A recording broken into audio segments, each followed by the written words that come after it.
Hi, welcome to our channel of IGNOU audiobooks, Indira Gandhi National Open University, School of Interdisciplinary and Trans-Disciplinary Studies, SOITS, Master's Degree Program Master of Arts in Sustainability Science, MAS, First Year MSD011 Sustainability Science Block-1 Introduction to Sustainable Development UNIT-1 Introduction to Sustainable Development 1.0 Introduction Increasing human population and its resource demand around the globe have a detrimental effect on the surrounding environment.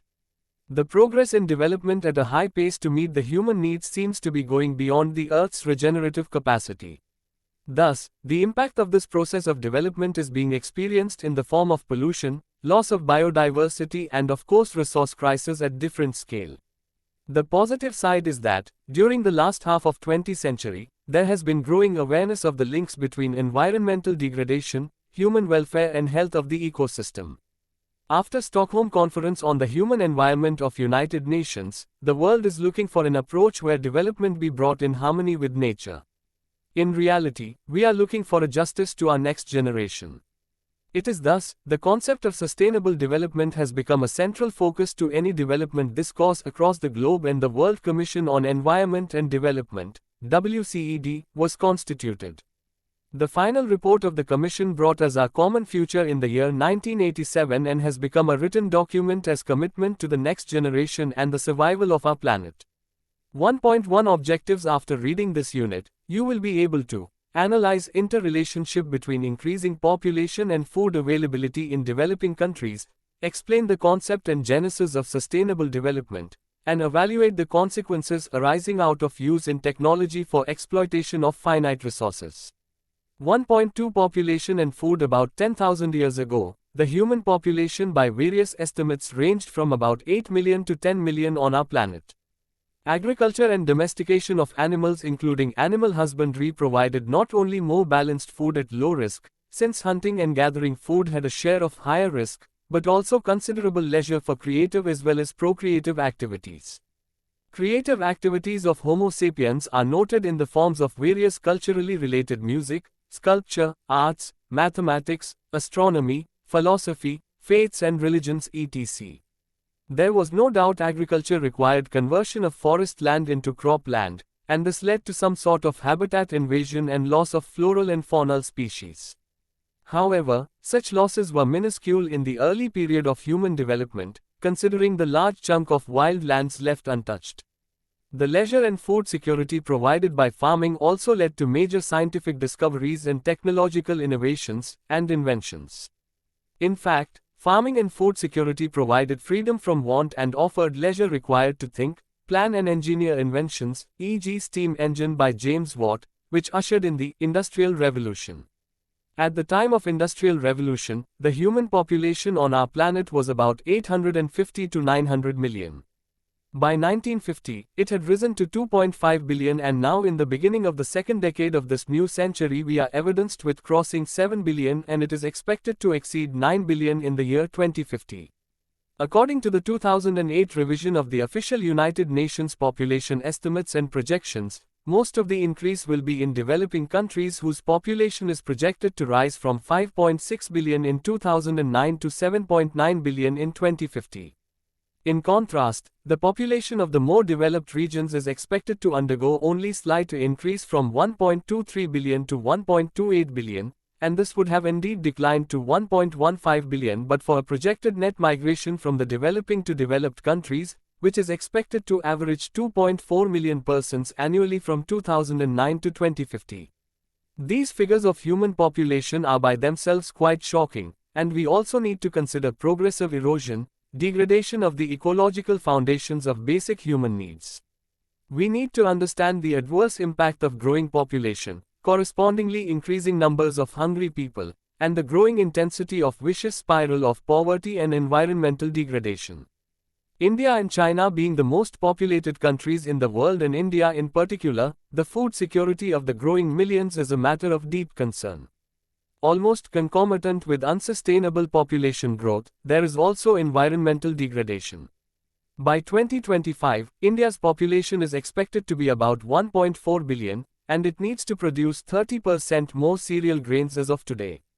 degradation of soil health, depletion of freshwater sources and biodiversity, conversion, diversion of fertile agricultural fields for non-agricultural purposes, and the adverse impact of climate change, free but not fair trade under globalization etc., have emerged as serious threats to India's agriculture being able to feed its growing millions of humans and save other forms of life too.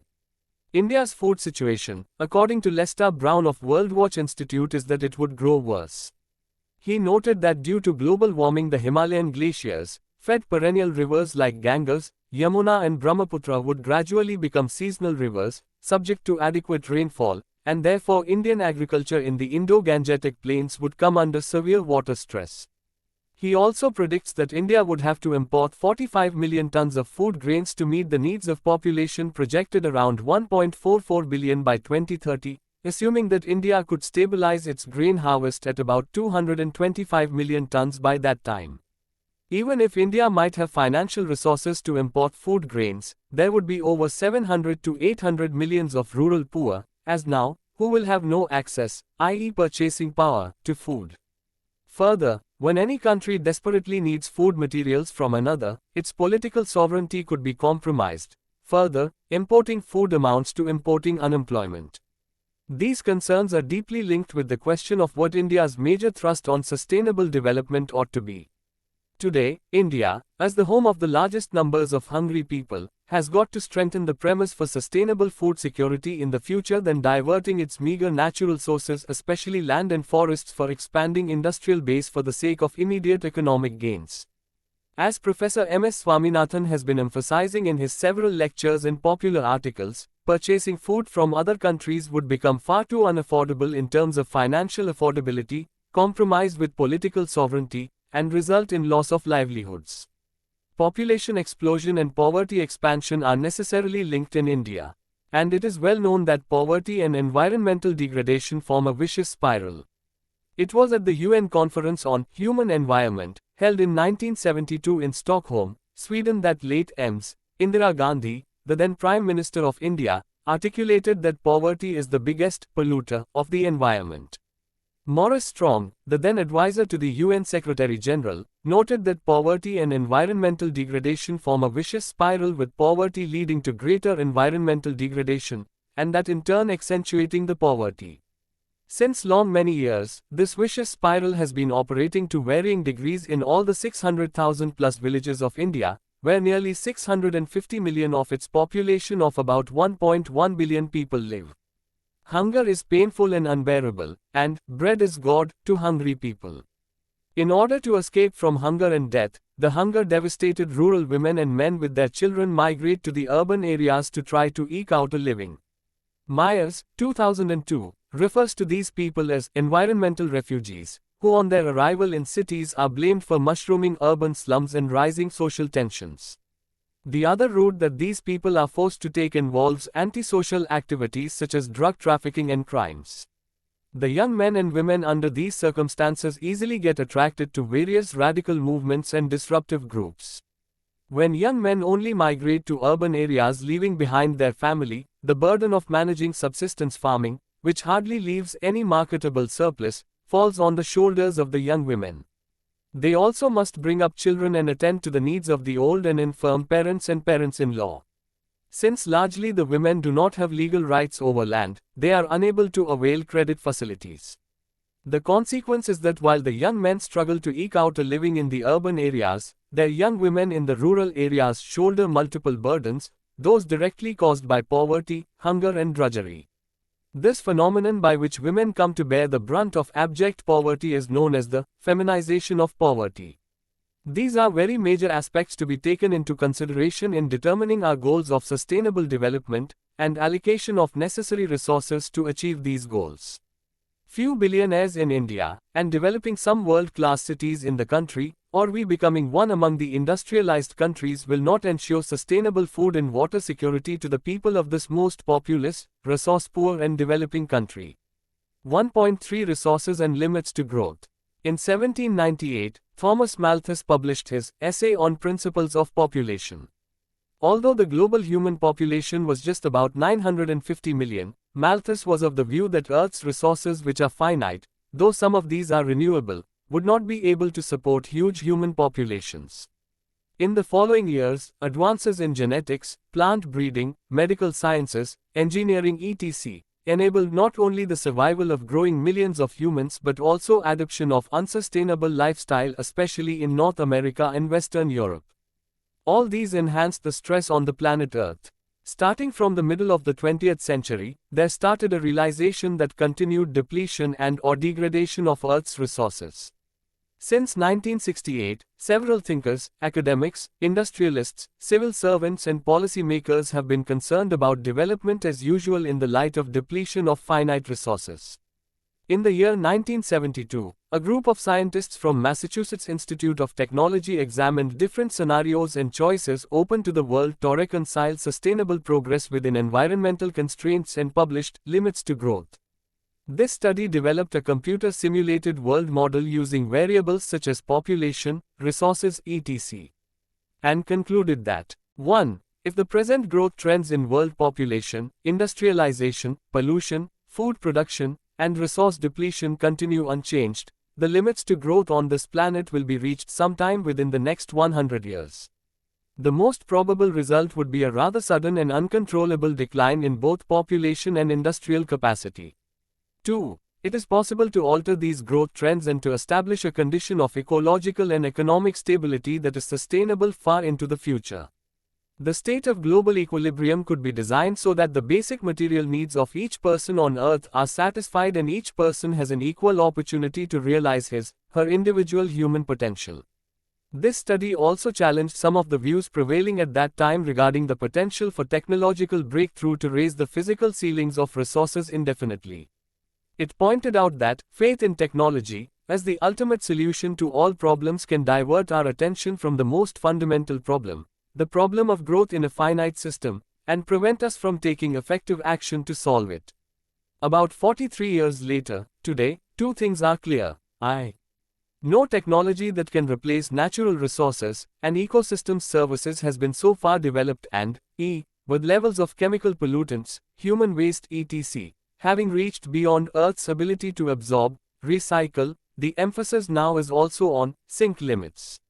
Most technologies make use of natural resources, consume energy and generate waste, much of which is toxic. In short, the resources that are essential for life is effectively converted into kinds of poisonous byproducts and harmful waste which adversely affect human health and longevity. Technology is like a sword with two edges. It can be a friend or a foe based on how we use them and how much we are dependent on it. Use of synthetic chemical products in agriculture provided initial gains, but their indiscriminate application also led to degradation of soil health, quality of fresh water, and depletion of biodiversity. In this regard, two technological inventions become relevant. One is the invention of nitrogen-containing chemical compounds for enriching the nitrogen content of the soil to promote growth and productivity. This happened in the middle of 19th century in Germany. Justus von Liebig synthesized chemical nitrogen fertilizer. Paul Muller in 1939 discovered the insecticidal properties of a compound, dichloro-diphenyl trichloroethane, DDT, that had been earlier synthesized by another German scientist. DDT and other chemical insecticides came as a boon to control agricultural pests and save crop losses. However, these chemicals were insidiously leading to havoc with several other life forms and ecosystems functions. The book, Silent Spring, by Rachel Carson in 1962 brought out the havoc the chemical insecticides had already caused to non-target organisms, especially the beneficial organisms such as pollinators, honeybees etc. Excessive and extensive usages of chemical fertilizer are now found to be ecologically harmful.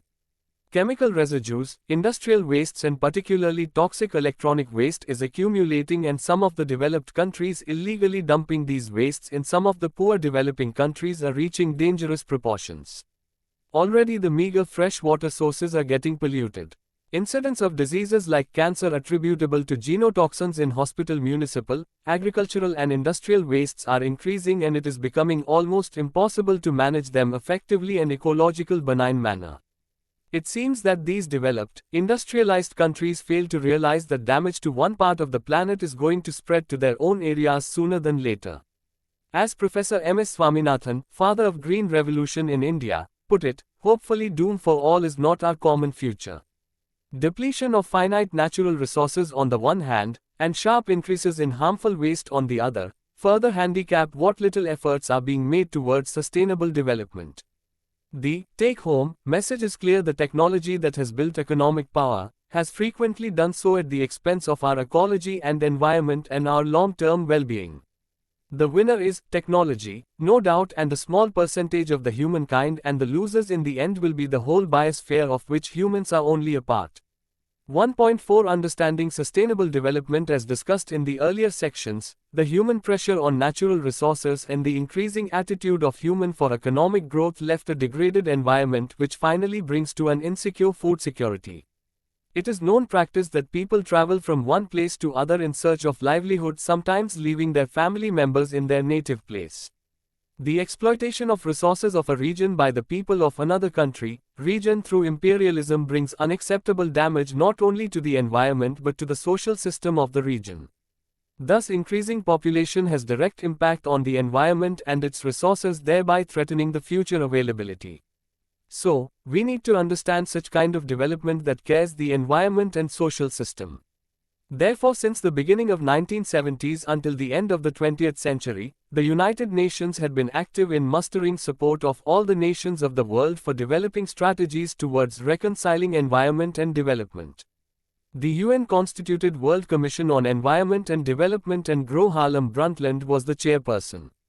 In her report Our Common Future, Understanding the Spiral Relation Between Environment and Development, introduced the term sustainable development, which is defined as development that meets the needs of the present without compromising the ability of future generations to meet their own needs. It has been engaging the attention of both the developed and developing countries, albeit with varied objectives and interpretations. The reason is that the needs of one country, society are not the same of another.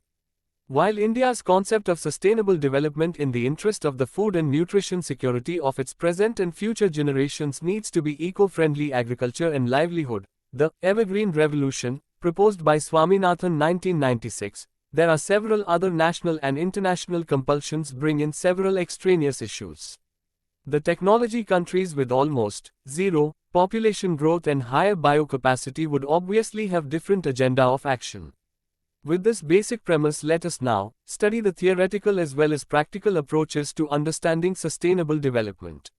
One important study by the Board on Sustainable Development of the U.S. National Academy of Sciences resulted in a report, Our Common Journey, a Transition Towards Sustainability. It focused on what is to be sustained and what is to be developed, the relationship between the two, and the time horizon of the future. See Fig.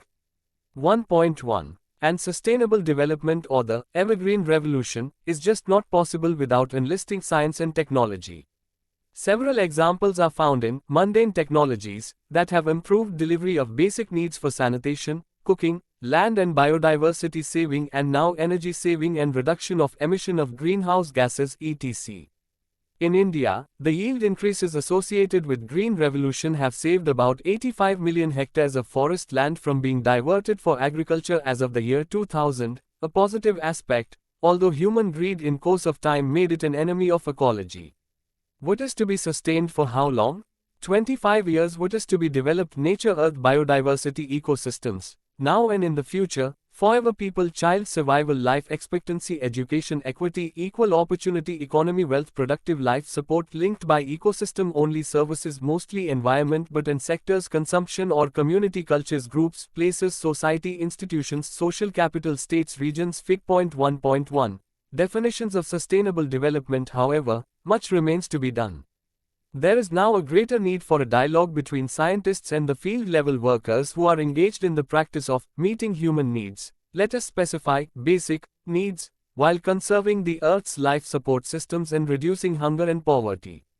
It is once again that in hierarchy of needs, food and clean drinking water are at the very top. Humans can survive without luxury goods, electronic gadgets and automobiles, but not without food and fresh water. At the international level, the World Summit on Sustainable Development, Johannesburg, 2001, has appropriately defined these priorities in terms of the so-called WEHAB, water, energy, health, agriculture and biodiversity. The Fig. 1.1 provides an integrated definition of sustainable development. Under the heading, What is to be sustained, three major categories: nature, life support systems, and community are recognized. Nature covers earth, biodiversity and ecosystems. Life support includes ecosystem services and resources. Community includes cultures, groups, and places. Under the heading, What is to be developed, people, economy and society are covered. Under people, the categories included are child survival, life expectancy, education, equity, equal opportunity. Under economy, sustainability of wealth, productive sectors, and consumption are discussed. Under the society, institutions, social capital, states, regions are considered. While the above are all quite essential, it is not easy to achieve the sustainability transition. What it, however, strives to achieve for all humankind are rich quality of life, strong human ties and a resonant connection to nature. In such a world, the quality of human knowledge, creativity and self-realization would be the focus of development, not the quantity of goods and services. A key to such a future is the rejection of material consumption beyond what is needed for fulfillment or for good life. However, the details of a good life need to be clearly described. It is, however, taken to reflect the words of Mahatma Gandhi that nature provides basic human needs and not for his greed. So, the point is that the term good life means a high standard of life than mere living. It should not be taken to mean high-level unsustainable lifestyle. The goals of ecology and economics are also often brought in the context of what is to be sustained. Several environmental economists emphasize that natural stock of resources, or critical natural capital, needs to be given priority over the flows of income which depend upon it. The point is that human-made capital is not and cannot be an effective substitute for the natural capital. However, there are many issues both political and distributive. For example, there are questions such as who owns and controls genetic materials, and who manages the environment. Community-centric approaches need to be developed. As to the question, what is to be sustained, some scholars argue that it is the present or future levels of production or consumption, keeping in view that the growth of global population will lead to increased demands on the environment, and that the definition of sustainable development should incorporate this fact. Also, the consumption practices of individuals will change too with rising incomes. This is already evident in India, China, and Brazil. The implications of rising consumption levels of relatively inessential luxury goods for sustainable management of natural resources need to be considered. Manufacturing of non-essential items of consumption compete with productive agriculture. The 2005 World Summit also noted that sustainable development requires the reconciliation of environmental, social and economic demands. This, however, is not universally accepted, because both economy and society are constrained by environmental limits as follows. Figure 1.2 Relationship between environment, society and economy. It could be noted from the illustration above. See Fig 1.2. Outer limits for expansion of economy and societies are set by the natural resources and environmental integrity. Hence, sustainable development is referred to as an oxymoron, which means that sustainability and development are opposite of each other. However, there is another view to resolve the paradox of change, development, and stability, sustainability. Prof. C.S. Halling of University of Florida clarifies that sustainability is the capacity to create, test, and maintain adaptive capability, whereas development is the process of creating, testing and maintaining opportunity. Therefore, sustainable development refers to the goal of fostering adaptive capabilities and creating opportunities. Thus, it can also be argued that sustainable development is not an oxymoron, but it represents a logical partnership. 1.4.1 Pillars of Sustainable Development. As we know that the concept of sustainable development bridges the gap between the environment and development. The concept was only introduced in the year 1987 in the academic platform of the world by WCED of UN. The concept explores the relationship among the environmental quality in bringing economic development and social equity. It is considered that the environment is the necessary foundation for sustainable development, the economy is the tool to achieve sustainable development, and the social dimension, contented and peaceful life, refers to the target of sustainable development. Thus, it has three major pillars, i.e., environmental, economic, and social. See Fig. 1.3. Equal importance should be given to these three dimensions for an effective sustainable output for any particular project or development program. In short, the concept of sustainable development is enhancing the benefits socially, ecologically, and economically. Figure 1.3. The three-pillar, triangle, basic model of sustainability. Look at the screen. When we talked about sustainable development, the production from the environment or by the technology and human consumption are the key components to different pillars. So, it is the human culture of production, extraction and consumption to be maintained or altered to the changing ecological, socio-political and technological context. It is in this context, some authors like Keith Nurse, 2006, of Institute of International Relations, University of the West Indies, claimed culture as central pillar and fully integrated into that of the other pillars of the economy, the social and the ecological of sustainable development framework. See Fig. 1.4. Country like India, which is bind with rich cultural heritage where the problem of livelihood improvement is a core issue in development, must look towards this framework for sustainable development. Social justice. 1. Empowerment. 2. Participation. 3. Social mobility. 4. Social cohesion. 5. Institutional development. Cultural identity. 1. Cultural identities. 2. Tangible and heritage. 3. Cultural industries. 4. Cultural pluralism. Self-reliance. Balanced growth. Fair trade. 3. Equity. 4. Symmetric cooperation. Ecological balance. 1. Natural resource management. 2. Biodiversity. 3. Carrying capacity. 4. Ecosystem. Fig. 1.4. Cultural diversity as central pillars of sustainable development. Look at the screen. 1.5. Let us sum up. The interrelationship between population and resources from sustainability point of view is critically analyzed. Looking into the increasing pressure of population on the limited resources, uncontrolled population is one of the factors threatens the sustenance of our planet. The Common Global Initiative to the Issue of Human and Environment as UN Conference on Human and Environment in Stockholm in 1972 is the beginning of the road towards sustainable development.